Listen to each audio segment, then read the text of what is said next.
የቀረቡ ጥያቄዎች አሉ። ጥያቄዎቹ እንዲህ ይላሉ። የመጀመሪያው ጥያቄ አንድ እህታችን እንዲህ ብላ ጠየቀች። አንድ እህታችን በህይወቴ ብዙ አስፈሪ ነገሮች ገጥመውኛል።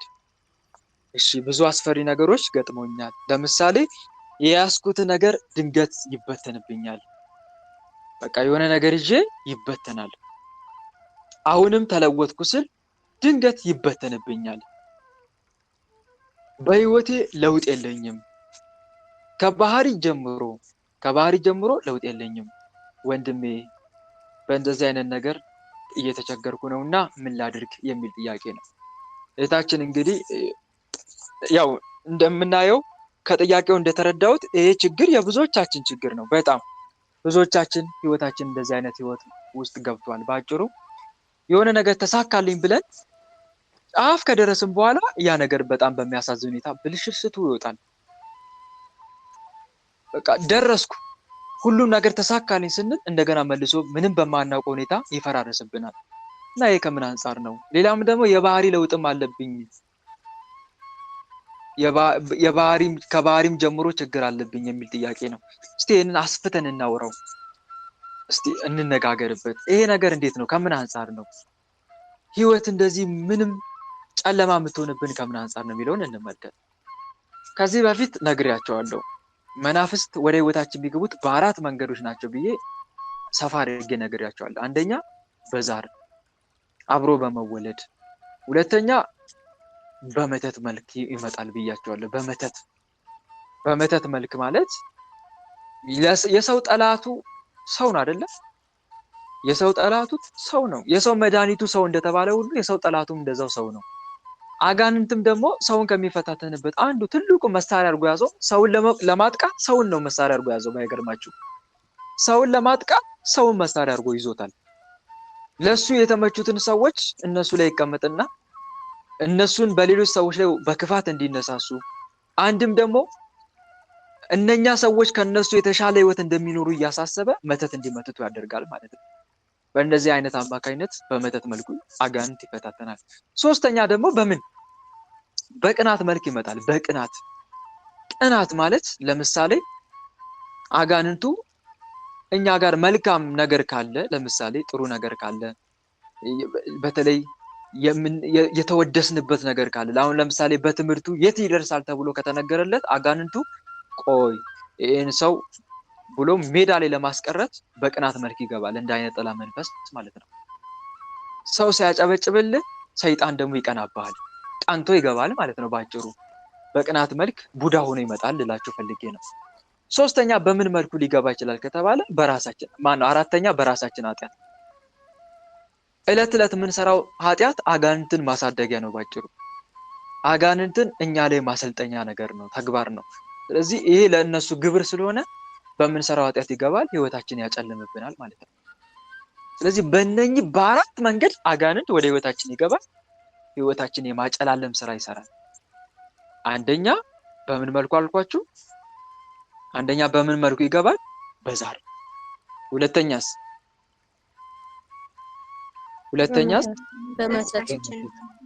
ሶስተኛ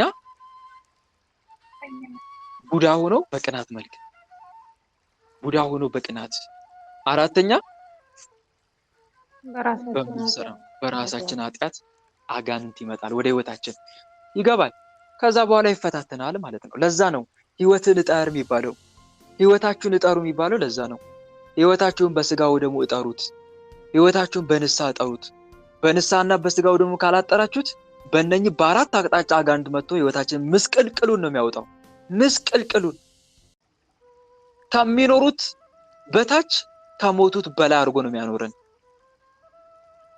አይኖሩ ኑሮ ህይወት ነው የሚያኖረን ማለት ነው። ባጭሩ በሁሉም ነገር እንዳይሳካልን ያደርጋል። በእነኚህ በአራት መንገድ አጋንንት ወደ ህይወታችን ገብቶ በሁሉም ነገር እንዳይሳካ ታውቃላችሁ።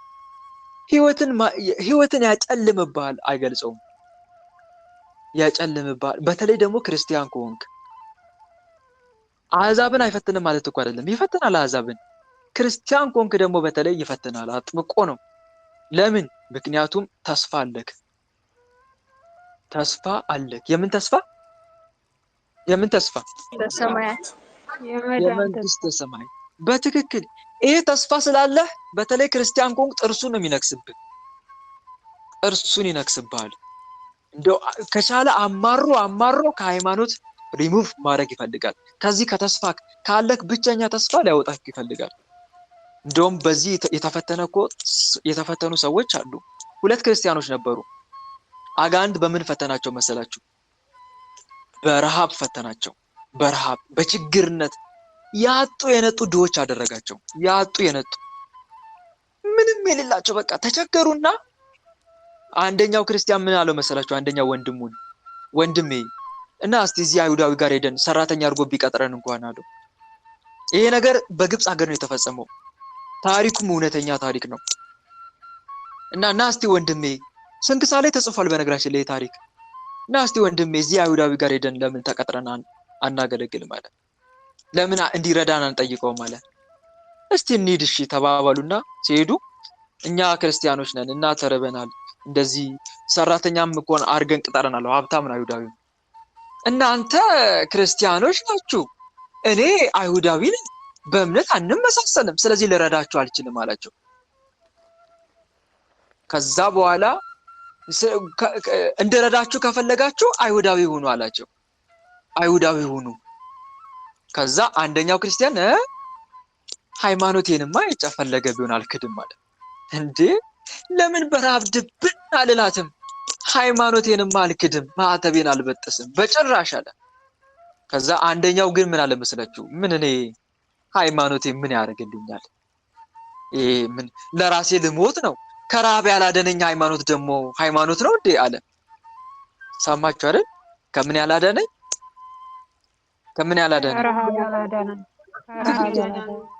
ከረሃብ ያላደነኝ ደግሞ በኋላ ከሲኦል ያድነኛል ብዬ ልይዘው ነው ይሄን ሃይማኖት አለ። ምን ሃይማኖት አለኝ? አያድነኝም።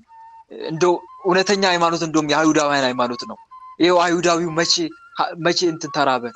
እኔ እዚህ ለራሴ ልሞት ነው። ከዛ ጓደኛው እንደ ያለው ተው ወንድሜ ተው፣ ነግሬሃለሁ፣ ወርቅን በብረት እንዳትለውጣለው። እውነት እኮ ነው።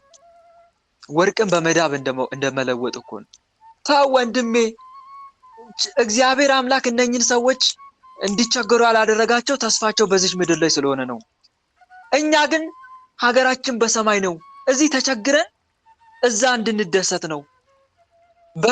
በሚበልጠው ሊሾም እግዚአብሔር በሚያንሰው ይፈትናል። ተው ወንድሜ ተው ይቀርብ እያለ ይመክረዋል ጓደኛው። ኧረ እባክህ ወደዛ እባክህ በልልኝ፣ እኔ ሃይማኖት አለውም፣ ከረሃብ ያላደነኝ እዛስ ከሲኦል እንደሚያድነኝ በምን እርግጠኛ ነኝ አለና ትቶ ከዛ ወደ አይሁዳዊ ጋር ሄደና ይኸውልህ እኔ ሃይማኖቴን ካሁን በኋላ ክጃለሁ አለው። ካርክልኝ? አዎ ክጃለሁ። መልካም እንደዛ ከሆነ እና የአይሁድ ሸንጎ ጋር ልውሰድህ አለውና ወደ አይሁድ ሸንጎ ይዞት ሄደ። ከዛ በኋላ ወደ አይሁድ ሸንጎ ወሰደውና በሉ እንግዲህ ይሄ ሰው ክርስቲያን ነበረ፣ እንድቀጥረው ፈልጎ ወደ እኔ እምነት መጥቷል፣ ሃይማኖቱን ክዷል አለው። ካደው? አዎ። በልሽ አለ። ፈትነውና ከዛ በኋላ በቃ ግረዘው ወይም ደግሞ ወደኛ እምነት ውስጥ የኛን የአይሁዳውያን ስርዓት እንዲከተል አድርገዋለሁ። ክርስቶስን ከካደልህ በቃ የራስ ባህሪ አድርገዋለሁ። እሺ አለና ከዛ ምን እንዳደረገ ታውቃላችሁ? አይሁዳዊ ታሪኩን ታስታውሳላችሁ? እስቲ ንገሩኝ ከእናንተው ልስማ። ምንድን ያደረገው? አታስታውሱትም? መስቀሉ ላይ በትክክል ቃለ ሕይወት ያሰማልን። አስታውሰሽዋል ማለት ነው።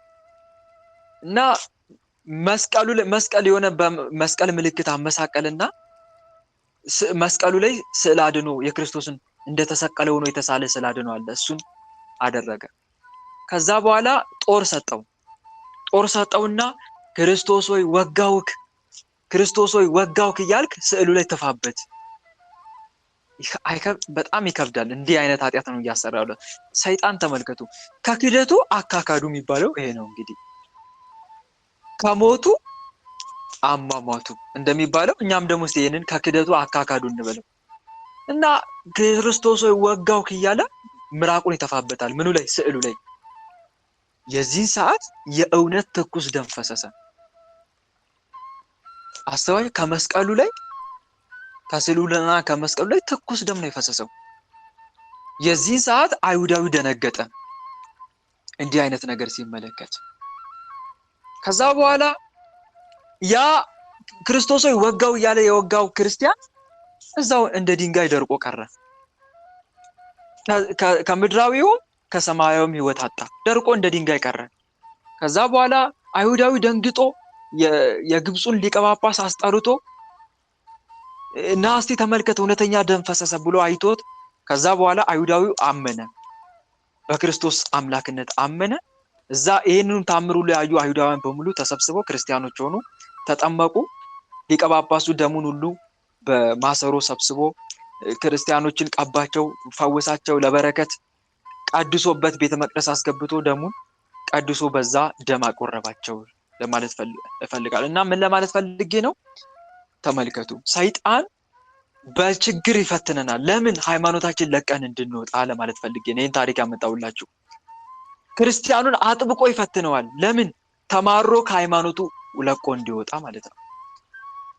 እና ከዛ አንጻር እንደዚህ አይነት ፈተና ውስጥ ይገጥመናል። ግን ወንድሞች አደራ፣ እግዚአብሔር በሚበልጠው ሊሾም በሚያንሰው ይፈትናል። በዚህ ምድር ላይ የምትፈተነው ፈተና በመንግስተ ሰማይ ክብር እንዲጨምርልህ ነው። በተለይ በክርስትና ህይወት ውስጥ እየኖርክ እሱን ደስ በሚያሰኝ ህይወት ውስጥ እየኖርክ እንዲህ አይነት ፈተና ውስጥ ካለክ እዛ ሊጨምርልህ ነው። ክብር እየጨመረልክ ነው። ፈተና በበዛብህ ቁጥር ደስ ነው ሊል የሚገባው እንጂ ልታዘን አይገባም። ግን ንስሐ ሳትገባ በኃጢአት ህይወት ውስጥ እየኖርክ በእንደዚህ አይነት ከተፈተንክ ቅጣት ነው። ምንድን ነው አልኳችሁ? ንገሩኝ እስቲ። ቅጣት ነው። ለምን ካላችሁኝ በመንፈሳዊ ህይወት ስላልኖርክ ነዋ። አካሄድን ከእግዚአብሔር ጋር ስላላደረክ ነው። አካሄድን ከእግዚአብሔር ጋር ስላላደረክ ነው። ስለዚህ ንስሐ መግባት የመጀመሪያው ከአምላክ ጋር መታረቅ። ኃጢአት እኮ ወንድሞች መልካም ነገር በሙሉ ይከለክላል። ከእግዚአብሔር ለእኛ እንዳይደርሰን ይከለክላል እኮ ኃጢአታችን። ትንቢተ ኤርምያስ ላይ እኮ ይናገራል። ትንቢተ ኤርምያስ ምዕራፍ 5 ላይ በደላችሁ መልካም ነገር ሁሉ ከለከላችሁ ይላል እኮ። ኃጢአታችሁ በረከቴን አስቀረባችሁ ይላል እኮ እግዚአብሔር አምላክ። ኃጢአት እኮ በረከት ያስቀራል ከእግዚአብሔር እንዳይመጣልን። ስለዚህ ይሄን ነገር ማስተካከል አለብክ። አጋንንቱ የአንተን ኃጢአት ምክንያት አድርጎ ነው እየፈተነክ ያለው። ስለዚህ ማስተካከል ያስፈልጋል ለማለት ፈልጌ ነው። ስለዚህ በእንደዚህ አይነት ነገር ራስን ካስተካከልክ በኋላ በመንፈሳዊ ህይወት ብትኖር መልካም ነው። እና ዞሮ ዞሮ ምን እላችሁ ፈልጌ ነው፣ አጋንንት በእነኚህ በአራት መንገድ ወደ ህይወታችን ይገባሉ። በዛር በኩል፣ በቡዳ፣ ከዛ ህይወታችን ያመሰቃቅላሉ። እህት ወንድሞች፣ ብዙ ጊዜ በዛርም ቢሆን በመተት ወይም ቡዳ ሆነው ውስጣችን የዲያብሎስ መንፈስ ካደፈጠ ለማንም የሚፈጸም ቀላል ጉዳይ ለእኛ ተገርግሮ አልሆን አልሳካ ይለናል። ጣጣው በዝቶ መፈጸሙ ይቀርና ያንገላታናል። ያ ነገር ለጓደኛ ሲፈጸም ታየዋለክ፣ ለአንተ ግን አይፈጸምልህም። እያየህ ምንም ነገር አይሳካልህም። ወጥተህ ወርደህ የሰራው ስራ ብዙ መንገድ ተጉዘ ጫፍ ደርሰ ተሳካልኝ ወይም እጅ ገባ ያልከው ነገር እንኳን እጅ ሊገባ ይቀርና ሌላ ነገርን አበላሽቶ ከእጅ ይጠፋል። ሌላ ነገርን አበላሽቶ ወይም መዘዝ ይዞብህ ይመጣል። ተማሪ እንኳን ከሆንክ አጥንተህ እንደምታልፍበት እርግጠኛ ሆንክበት ፈተና ዋ ይበለዋል። ያቀርከው እቅድ ሁሉ ሳይሳካ ምንም ታቅዳለህ፣ ግን እቅድን ተግባር ላይ አታውለውም። የፈለገ ቢሆን ማለት ነው ተግባር ላይ አታውለውም። እቅድ ብቻ ጊዜ ሰጥተህ ያቀርከው እቅድ ከተግባር ይልቅ ተግዳሮት ይገጥመዋል። ደግሞ እኮ ይገርምሃል፣ እንዳይሳካልህ ሲፈልግ የአጋንንት ምን እንደሚያደርግ ታውቃለህ? ለማድረግ ያሰብከውን ነገር ቶሎ ብለህ ለሰው እንድትናገር ያደርጋል። ለሰው እንድትናገር። ብዙዎቻችን እንደዚህ አይነት ችግር አለብን። የሆነ ነገር እናቅድና ጌታ ሆይ ብለን እኮ ለፈጣሪ እኮ አናማክርም። እኔ እንዲህ ብትፈቅድ ብትረዳኝ እንዲህ ላደርግ አስቤያለሁና እባክህ እርዳኝ አንልም እኮ። ሄደን ለሰው እንዲህ ላደርግ አስቤያለሁ ምን ታስባለህ? ምን ታስቢያለሽ እያልን እናወራለን ማለት ነው። ይሄ በተለይ እቅድን ለሰው መናገር ጥሩ አይደለም። እቅድን ለሰው መናገር፣ ምክንያቱም አጋንንቱ በራሳችን አንደበት ለሰው እንድንናገር ያደርግንና በራሳችን ሰው ነገርየውን ያበላሽብናል። በራሳችን ሰው እና እቅዳችሁን እባካችሁ ለሰው አትናገሩ ለማለት ፈልጌ ነው። የሆነ በቃ ምቀኛ ያስነሳብናል። ምቀኛ ያስነሳብናል። ጸጋም ያስነጥቃል። በነገራችን ላይ ያየነውን የሰማነው ሁሉ ለሰው ማውራት እና አጋንንቱ በእንደዚህ አይነት መንገድ በራስ ሰው ነገርየውን ያበላሽብሃል። ለሰዎች የሚሳካ ሁሉን ለአንተ አልሆን አልሳካ ይልሃል። ታዲያ እንዲህ የሚያደርጉት ምንድን ነው? በዋናነት አንደኛ ህይወቱን አጨልመው ተብሎ የሚላክ መተት ሊኖር ይችላል። ህይወቱን አጨልመው፣ ህይወቱን አጨልም፣ እንደዚህ ተብሎ የተላከ መተት ካለ በሰው ክፋት ማለት ነው። ለምሳሌ ቅድም እንደነገርኳችሁ በተለይ ለመተት ራሱ መሰረት ማን እንደሆነ ታውቃላችሁ? ዛር ነው። ዛር በእናት በአባቶቻችን በኩል በአያት በቅድማት በኩል የሚመለክ ዛር፣ እንደ ጠቋር ያለ ዛር፣ እንደ አዳልሙቲ እንደ ጨሌ መንፈስ ያለ ዛር። እነኚህ መናፍስቶች በእናት በአባቶች በአያት በቅድማት በኩል ሲመለኩ ይኖራሉ አይደል? ያ አምልኮታቸው ከቆመ፣ ያለ እነሱ የሚገበረው ግብር ከቆመ፣ ያኔ እኛን መበቀል ይጀምራሉ። እኛም ማስገበር ይፈልጋሉ። በእንደዚህ አይነት ያንን ባዕድ አምልኮ በእኛው ማስቀጠል ይፈልጋሉ። ሲፈልጉ ምን ያደርጋሉ? ከኛ ተነስተው በተለይ ዛር አጋንንት እኮ ወንድሞች መተት ሆኖ ከመግባት ይልቅ፣ ቡዳ ሆኖ ከመግባት ይልቅ፣ ወይም በምንሰራው ኃጢአት ከመግባት ይልቅ ዛር ሆኖ አብሮ መወለድን ይመርጣል። ዛር ሆኖ አብሮ መወለድን ይመርጣል። ለምን መሰላችሁ? ስለኛ ሙሉ ኢንፎርሜሽን ይኖረዋል። ያ መንፈስ ሙሉ ኢንፎርሜሽን ይኖረዋል። የጥፋት አድማሱን ለማስፋት በተለይ በጣም አጋንንቱ አብሮ መወለድን ይጠቀማል። ከልጅነት ደግሞ አብሮ የተወለደ አጋንንት ስለኛ የት እንደምንደርስ ሁሉ ጭምር ያውቃል። የት እንደምንደርስ ሁሉ ጭምር ያውቃል። እና የሆነ ገድል ላይ አንብቤ ነበረ እና የሀገር ላይ ሳነብ ይገርማቸዋል። አጋንንት ምን ያክል ከማህፀን ጀምሮ እንደሚያውቅ፣ ከማህፀን ጀምሮ የእኛን ማንነት እንደሚረዳ የምታውቁት እዛ ላይ ነው። በተለይ አንዲት ሴት ማን ነበረች? የአንድ ቅዱስ እናት ናት እና ወደ ጠንቋዩ ጋር ትሄዳለች። በጠንቋዩ መንገድ ስታልፍ እሷን ይዘዋት ሲሄዱ ይህችን ሴት አርቁልኝ ይላል ጠንቋዩ ማለት ነው። ከሩቅ ይህችን ሴት አርቁልኝ፣ ሆዷ ውስጥ ያለው ይፋጃል፣ አርቁልኝ ይላል። አስቡት። ይሄ ጠንቋይ የሚያወራው እንግዲህ በማን ነው ካላችሁ እሱ ላይ ባደሩት መናፍስት ነው። አርቁልኝ ከሷ ይላል። እሷ ውስጥ ያለው ሆዷ ውስጥ ያለው ይፋጃል። በእርግጥ መንፈስ ቅዱስ ጻፍቶት ያናገረዋል። ግን ምን ያክል አጋንንት የሰው ልጅ ማንነት ከማህፀን ጀምሮ እንደሚያውቅ፣ እንደሚረዳ፣ አስቀድሞ ቦታ እንደሚዘጋ የምንማረው ትምህርት አንዱ ነው። ይሄን ያክል ገና አርቁልኝ ካለ ሰው አብሮ ከተወለደማ ምን ያክል ስለኛ ኢንፎርሜሽን ያውቃል? አብሮ የተወለደማ ከሆነ እና እዚህ ጋር እንደምንረዳው ነገር ነው። ስለዚህ ገና ከልጅነታችን ጀምሮ ህይወታችንን የማመሰቃቀል ስራ ይሰራል ለማለት ፈልጌ ነው። የማመሰቃቀል ስራ ይሰራል። ስለዚህ ያ አጋንንት ምን ያደርጋል መሰላችሁ? ረዳት ይፈልጋል። ዛሩ ረዳት ደግሞ የሚያገኘው እንዴት ነው? ከኛ ተነስቶ ሰው ላይ ይሄዳል። ከዛ ሰውን እኛ ጥሩ ነገር እንዳለን አድርጎ ያሳያቸዋል። ጥሩ እድል እንዳለን አድርጎ ያሳያቸዋል። ከዛ ያንን እድል ለመውሰድ ሲሉ እነኛ ሰዎች እኛ ላይ ምን ያደርጋሉ? ምን ያደርጋሉ? ንገሩኝ። መተት ይልካሉ። አጋንንት ይልኩብናል ማለት ነው ባጭሩ። ከዛ ወይም ደግሞ በምቀኝነት ድንገት ጎረቤት ወይም ተነስቶ በምቀኝነት እንዲመለከተን ያደርጋል። እሷ ሊያልፍላት፣ እሱ አሁን ሊያልፍለት ነው አይደለ? እኔ ያየውማ እሱም ያልፍለት ሞቼ ነው ቆሜ ብለው በምቀኝነት ተነሳስተው እንዳልፍለት አድርገው እንዳልፍላት አድርግ ብለው ህይወትን የሚዘጋ መንፈስ ይልካሉ ማለት ነው። ህይወትን የሚያጨላልም ምንም ነገር ብንሰራ እንዳይሳካልን የሚያደርግ መንፈስ ይልካሉ። የምቀኛ መተት ይልካሉ ማለት ነው። ከዛ በኋላ የአጋንንቱ እየተከታተለ ህይወታችን የማጨላለም ስራ ይሰራል ማለት ነው። ተረዳሽኝ አይደል? አንዱ በዚህ መንገድ ህይወታችን ያጨላልማሉ።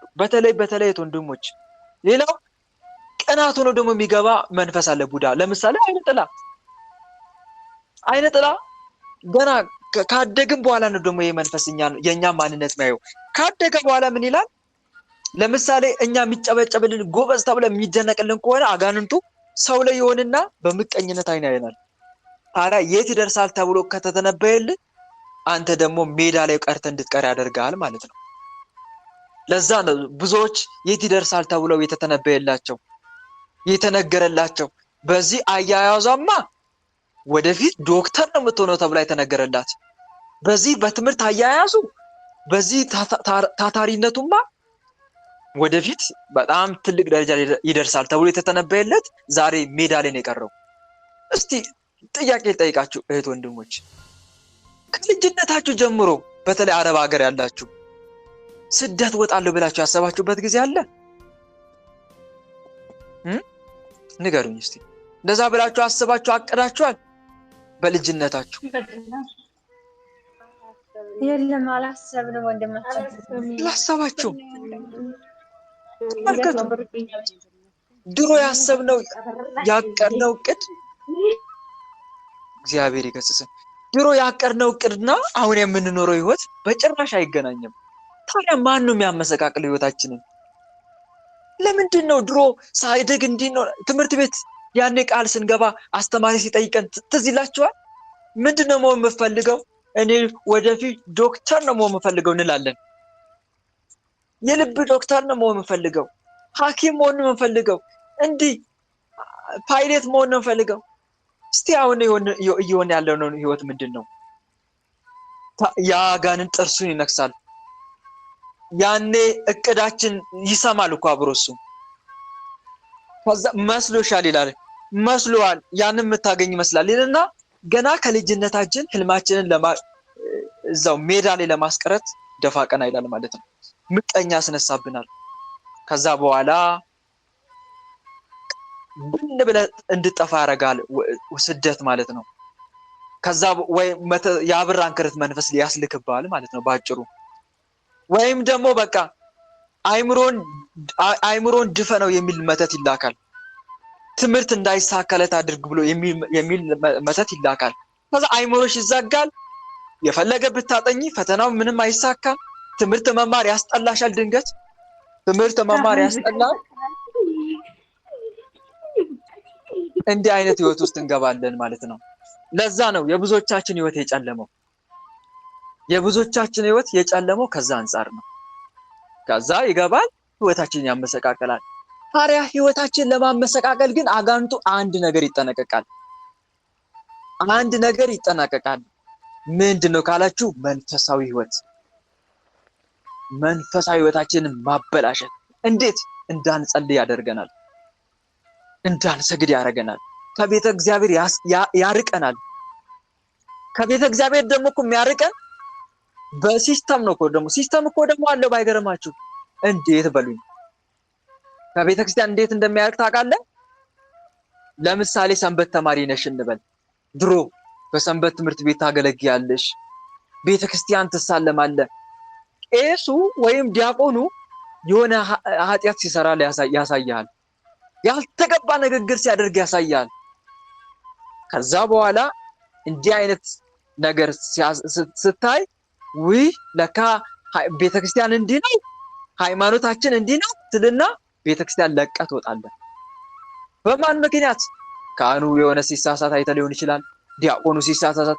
በቃ ቤተክርስቲያንን በዚያ ዲያቆን እንድታስባት ያደርጋል። ቤተክርስቲያንን በዚያ ካህኑ ልክ እንድታስባት ያደርጋል። ግን የካህኑ ህይወት ቤተክርስቲያንን ይወክላል እንዴ? ንገሩኝ እስቲ ወንድሞች። የዲያቆኑ ህይወት ቤተክርስቲያን በዛ ቤተክርስቲያን ማለት እንዲህ ናት ብለን መደምደም እንችላለን እንዴ? እንችላለን? አንችልም አይደል? እንደዛ እንድትደመደም ያደርጋል አጋንንቱ። ለዛ ነው በነገራችን ላይ አገልጋዮች የሃይማኖት አባቶች በሰው ሁሉ ፊት እንዲሰናከሉ የሚያደርገው እኮ አጋንንቱ ለዛ ነው። ሰው ሁሉ እነሱን እያየ ከሃይማኖት እንዲወጣ እኮ ነው። ኦርቶዶክስ እንዲህ ናት እያለ እንዲሸሽ እኮ ነው። እንዲሸሽ እኔ በጣም ብዙ እህቶች ወንድሞች ገጥሞኛል። ለምንድን ነው የሸሸሸው ብዬ ስጠይቃት አንዷ የእውነት እዚሁ ሰፈር እኔ የምኖርበት ከተማ ማለት ነው ድሮ እኮ እኔም ሰንበት ትምህርት ቤት አገለግል ነበር አለችኝ። አሁንስ ታዲያ ለምንድን ነው የሸሸሽው? እኔ እንደዚህ አይነት ነገር አየውኝ በቃ ራኩኝ አለች። በጣም ብዙ ነገር ነበር የመከርኳት። ብዙ ነገሮችን አንስቼ አውርቻት ነበር። ተጸጽታለች፣ እግዚአብሔር ይመስገን። አሁን ቤተክርስቲያን መሄድ ጀምራለች። ንስሐ እየገባች ስጋው ደሙን መቀበል ጀምራለች። በጣም ነው ደስ ያለኝ ተለውጣ ባለፈው ስታወራኝ። እና ምላችሁ ፈልጌ ነው በእንደዚህ አይነት ህይወት ከቤተክርስቲያን እንድንሸሽ ያደርገናል። በአጭሩ በመንፈሳዊ ህይወት እንዳናድግ ያደርገናል። ለምንድን ነው የሚያደርገው ካላችሁኝ፣ ከጸለይን አደጋ አለዋ፣ ከሰገድን አደጋ አለው። ንስሐ ምንገባ ከሆነ ህይወታችን በመንፈሳዊ ህይወት ካጠርነውማ አደጋ አለው። አጋንንቱ እንደ ልብ ህይወታችን ላይ መፈንጨት አይችልም። መተቱ ስራ አይሰራማ፣ ይከሽፋል መተቱ። በቅናት የገባው አጋንንት ምንም ቦታ አያገኝም። አያችሁ አይደለ? ለዛ ወደ ዓለማዊ ህይወት ጎትቶ ያስገባናል። ወደ ዓለማዊ ህይወት ጎትቶ ካስገባሽ በኋላ ህይወትሽን ጨለማ ማድረግ ይችላል ማለት ከዛ በኋላ። ምክንያቱም ሺህ ጊዜ መተት ቢመተትብሽ መተቱን የምትመክችበት የጸሎት ኃይል የለሽም። መተቱን የምትመክትበት የንስሐ ህይወት የለም። የስጋው ደግሞ ህይወት የለም። ርቀሃል። መንገዱን የሳተ ተጓዥ ሌባና ሽፍታ ያጠቃዋል፣ ይዘርፈዋል፣ ይገለዋል። ከእግዚአብሔር መንገድ ርቆ የሚኖር መንፈሳዊ ሰውም የአጋንንት ማደሪያና መጫወቻ ይሆናል። የጌታ ጥሪ አይሰማችሁ? የመድኃኔዓለም ጥሪ ይፈልገናል እኮ እሱ። ልጄ የት ነው ያለሽው? የት ነው ያለው ልጄ? ድሮ እኮ ቅዳሴ ታስቀድስ ነበረ፣ የት ነው የወደከው ይላል እኮ። ድሮ ቅዳሴ ተሰጦ ስትቀበል ደስ ይለኝ ነበረ። ቅድስቱ ቦታ ቆመ፣ ቅኔ ማህሌቱ ጋር ቆመ፣ በሴቶች በኩል ቆመሽ ስትዘምሪ ደስ ይለኝ ነበረ። የት ነው የወደክሽው ይልሻል እኮ። የት ነው የወደከው ልጄ?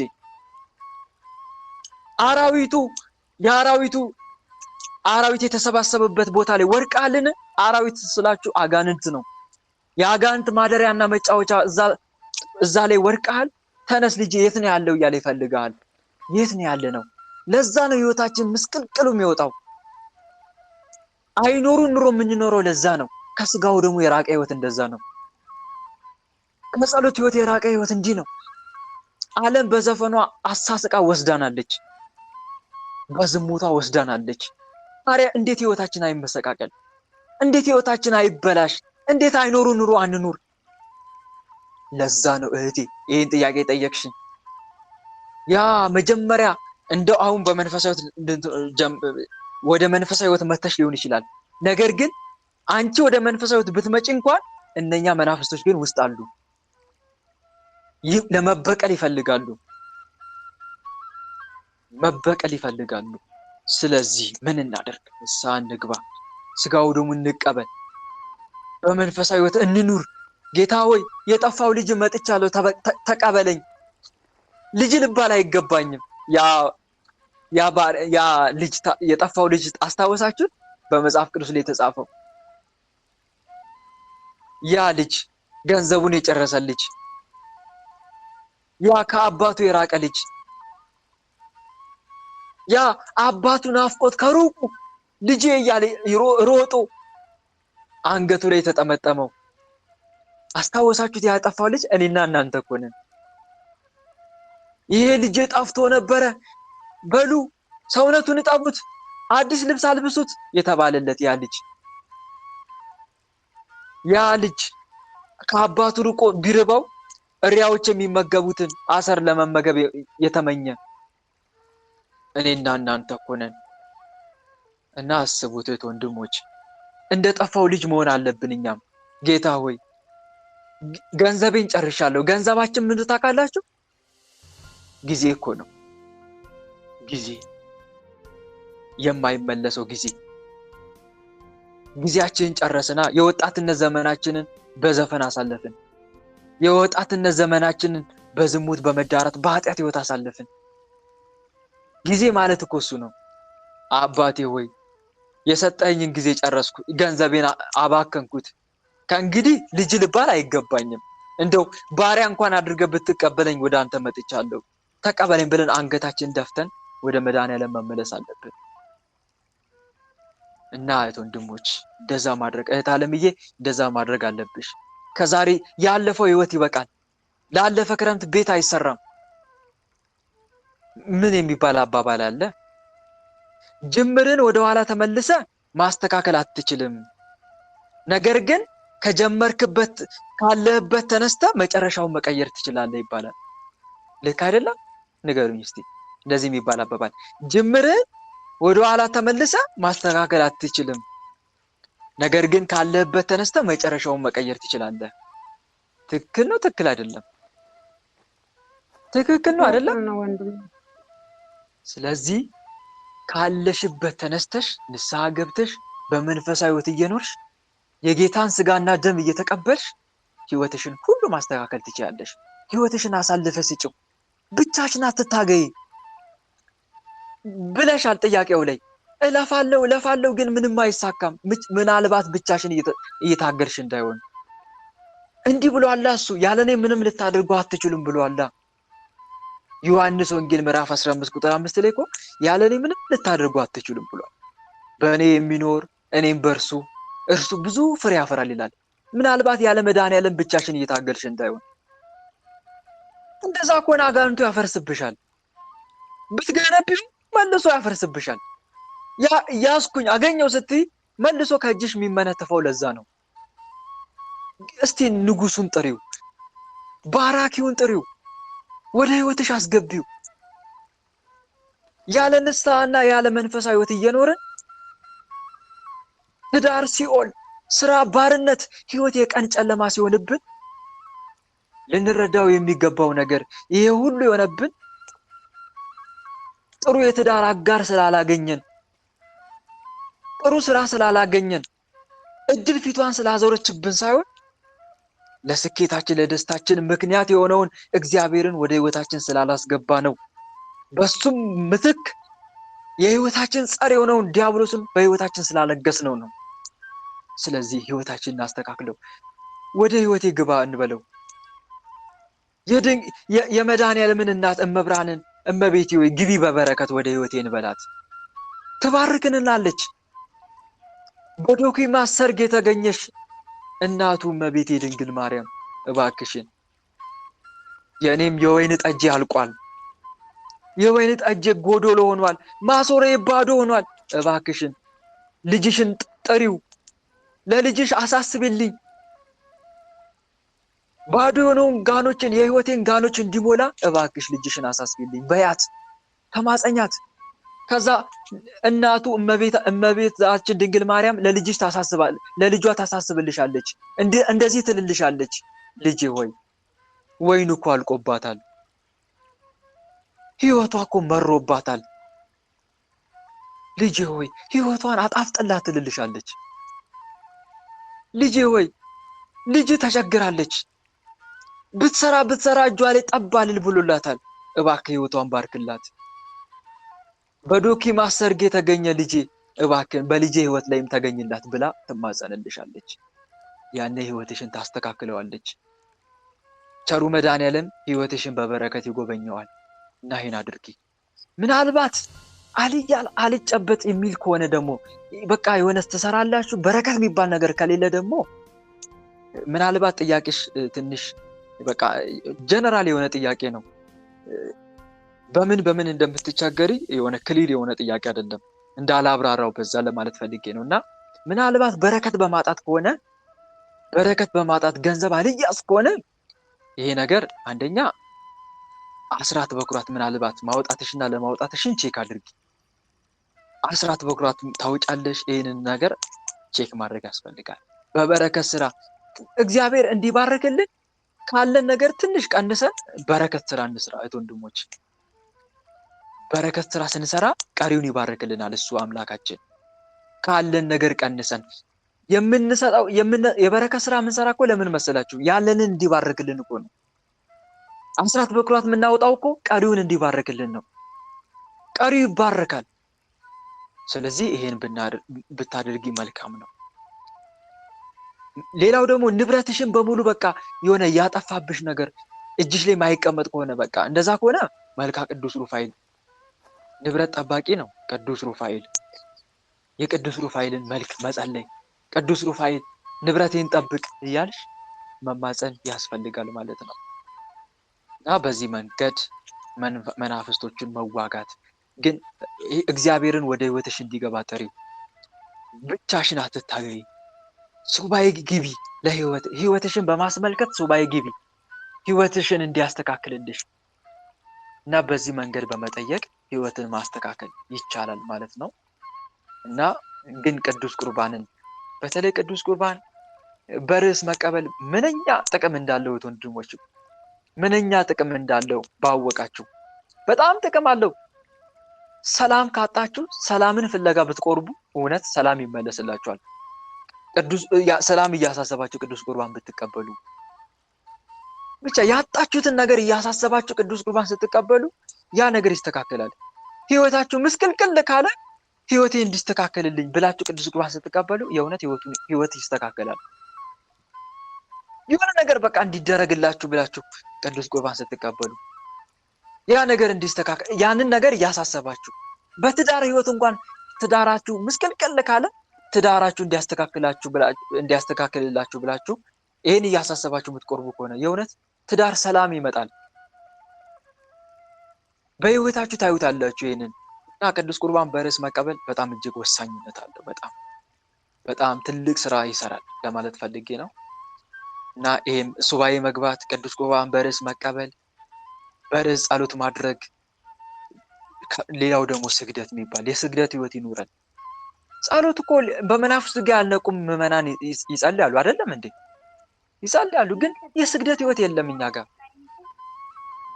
የስግደት ህይወት እጅግ በጣም ወሳኝ ነው ወንድሞች።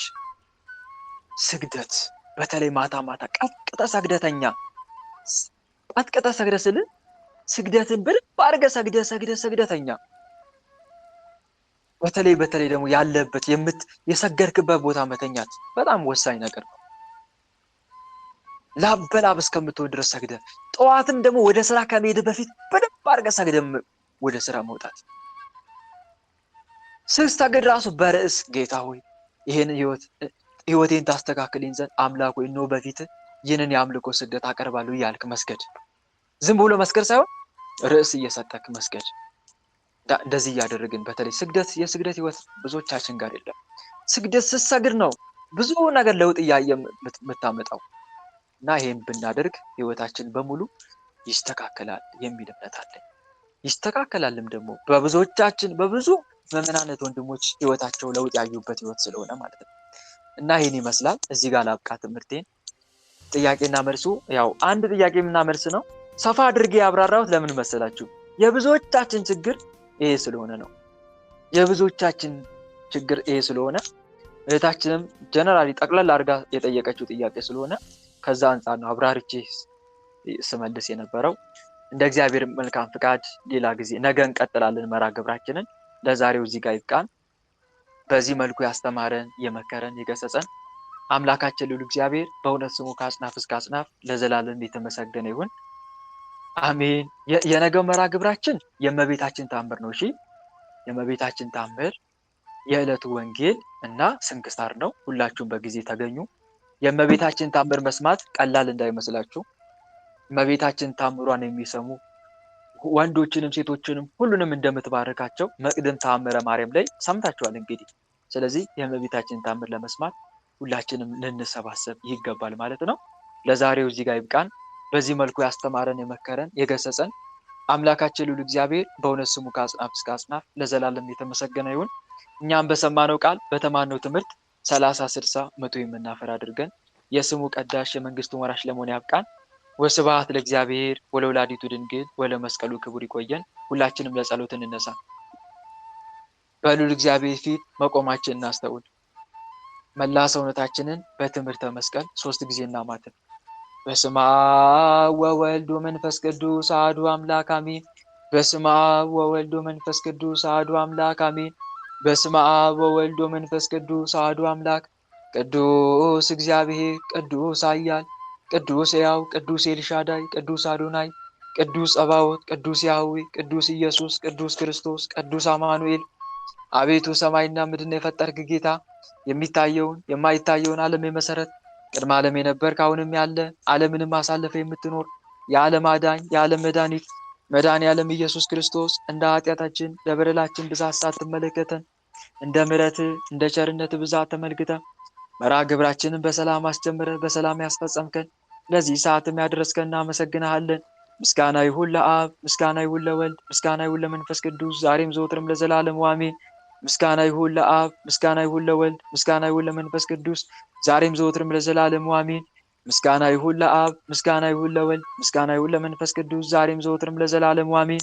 አቤቱ አምላካችን ቸሩ መድኃኔዓለም እንደ ኃጢአታችን እንደ በደላችን ብዛት ሳትመለከተን እንደ ምሕረትህ እንደ ቸርነትህ ብዛት ተመልክተህ ለዚህ ያደረስከን ስለ ድንግል ማርያም ብለህ ቀሪውን ጊዜያችን እንድትባርክልን ከርኩሳን መናፍስት ከዲያብሎስ ፈተናም እንድጠብቀን ኃይለ አጋንንትን እንድታርቅልን ቅዱስ መንፈስንም እንድታሳድርብን ቸሩ አምላካችን መድኃኔዓለም ኢየሱስ ክርስቶስ ሆይ የነገ ሰው እንድትለን ቅዱሱ ገናናው ስምንም ለማመስገን እንድታበቃን ማህበራችን እንድትባርክልን አንድነታችን እንድታጸናልን አምላካችን ልዑል እግዚአብሔር ከዲያብሎስ ፈተና እንድትጠብቀን ሀገራችን ኢትዮጵያን ሰላም እንድታደርግልን በኃጢአታችን በበደላችን ብዛት ቅዱሱ ገናናው ስምን መጥራት ባይገባንም እንደ ምሕረትህ እንደ ቸርነትህ ብዛት እንዲህ እያልን ወደ አንተ እንማጸናለን። አባታችን ሆይ በሰማያት የምትኖር ስምህ ይቀደስ፣ መንግሥትህ ትምጣ፣ ፈቃድህ በሰማይ እንደሆነች እንዲሁም በምድር ትሁን። የዕለት እንጀራችንን ስጠን ዛሬ፣ በደላችንንም ይቅር በለን እኛም የበደሉንን ይቅር እንደምንል። አቤቱ ወደ ፈተና አታግባን ከክፉ ሁሉ አድነን እንጂ መንግሥት ያንተ ናትና ኃይል፣ ክብር፣ ምስጋና ለዘላለሙ አሜን። እመቤታችን ቅድስት ድንግል ማርያም ሆይ በመልአኩ በቅዱስ ገብርኤል ሰላምታ ሰላም እንልሻለን። በሐሳብሽ ድንግል ነሽ፣ በሥጋሽም ድንግል ነሽ። የአሸናፊ የልዑል እግዚአብሔር እናቱ ሆይ ሰላምታ ላንቺ ይገባሻል። ከሴቶች ሁሉ ተለይተሽ አንቺ የተባረክሽ ነሽ፣ የማኅፀንሽም ፍሬ የተባረከ ነው። ጸጋን የተመላሽ ድንግል ሆይ ደስ ይበልሽ። ጸጋን የተመላሽ መመኪያችን ሆይ ደስ ይበልሽ። ጸጋን የተመላሽ አማላጃችን ሆይ ደስ ይበልሽ። ልዑል እግዚአብሔር ከአንቺ ጋር ነውና ከተወደደው ልጅሽ ከጌታችን ከመድኃኒታችን ከኢየሱስ ክርስቶስ ዘንድ ይቅርታንና ምሕረትን ለምኝልን ኃጢአታችንም ያስተሰርይልን ዘንድ ለዘላለሙ አሜን። የእግዚአብሔር አብ ፍቅር፣ የእግዚአብሔር ወልድ ቸርነት፣ የእግዚአብሔር መንፈስ ቅዱስ አንድነት፣ የተወዳጁ እናታችን የእመብርሃን አማላጅነት፣ የቅዱሳኑ ረዳትነት በሁላችን ላይ እንደዋለ በሁላችን ላይ ይደር አሜን። አምላካችን በሰላም አሳድረን አምላካችን በሰላም አሳድረን ቀኑን በሰላም እንዳዋልከን የሰላም ሌሊት አድርግልን። ቀኑን በሰላም እንዳዋልከን የሰላም ሌሊት አድርግልን። እመቤታችን አማላጃችን ተመልከች ወደኛ። እመቤታችን አማላጃችን ተመልከች ወደኛ። የልጅሽ ቸርነት ይሁነን መዳኛ፣ ያንቺ አማላጅነት አይለየን ከኛ። የልጅሽ ቸርነት ይሁነን መዳኛ፣ ያንቺ አማላጅነት አይለየን ከኛ።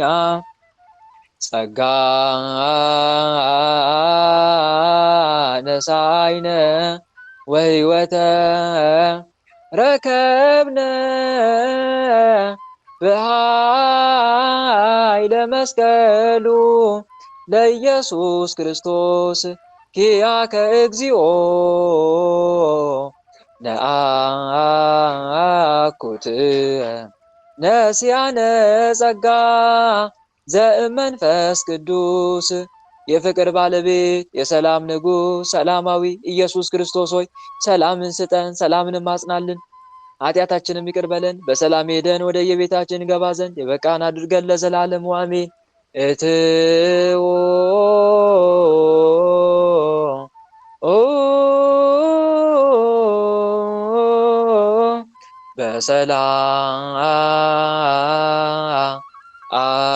በሰላም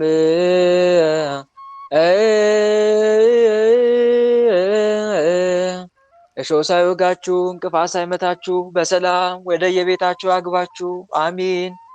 እህት ወንድሞቼ የዛሬው መርሐ ግብራችን በዚሁ ተጠናቋል። እንደ እግዚአብሔር መልካም ፈቃድ ነገ መርሐ ግብራችን እንቀጥላለን ማለት ነው።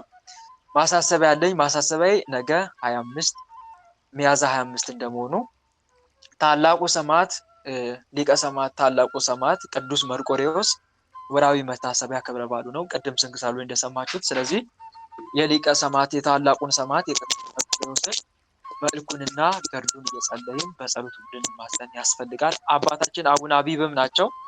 የአቡነ አቢብንም ገድላቸው መልካቸውን እየጸለይን እንድንማጸን ይገባል እና ይህን ይመስላል ወንድሞች። ሌላው ደግሞ ወንድሞች ዝክረ ቅዱሳን ላይ ቪዲዮዎችን ለቅቄላችኋለሁ። የሊቀ ሰማዕት የቅዱስ ጊዮርጊስን ዝክር ማለት ነው። ገብታችሁ መመልከት ትችላላችሁ። አንድ ቪዲዮ ግን ይቀረኛል። ከአንድ ቪዲዮ የሆነ ቦታ እየተዘከራለ እሱን አልለቀኩላችሁም።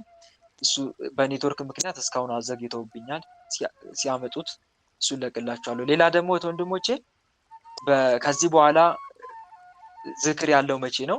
ግንቦት 1 እናታችን ቅድስት ድንግል ማርያም ልደታ ማለት ነው። ግንቦት 1 እና ምናልባት በእናታችን በቅድስት ድንግል ማርያም በልደቷ በዝክር መሳተፍ የምትፈልጉ እህት ወንድሞቼ ከወዲሁ መዘጋጀት ትችላላችሁ ማለት ነው። ከወዲሁ ማለት ነው።